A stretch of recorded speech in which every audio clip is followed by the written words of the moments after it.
Pinag-iingat ngayon ng Department of Environment and Natural Resources o DENR Region 12 ang mga residente sa Sarangani Bay Protected Seascape o SNPS.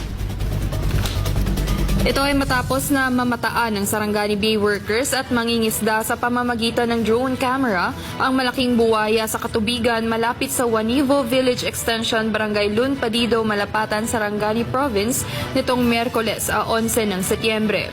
Kasalukuyan ang iniimbestigahan ng DENR kung ang nasabing buwaya ang syaring na mataang buwaya sa baybayin ng Purok Minanga, Barangay Buwayan, General Santos na huling nakita noong 1 ng Setyembre.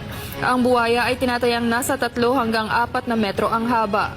Pinag-aaralan na rin ng SBPS ang posibilidad na ang lugar ay natural habitat para sa mga buwaya at mula dito ay isasagawa ang nararapat na hakbang. Pinag-iingat ngayon ng Department of Environment and Natural Resources o DENR Region 12 ang mga residente sa Sarangani Bay Protected Seascape o SNPS.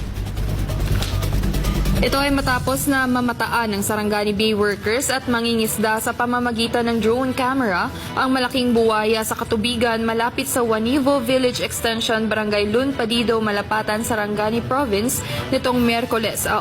Pinag-iingat ngayon ng Department of Environment and Natural Sarangani Province nitong Miyerkules, 11 ng Setyembre.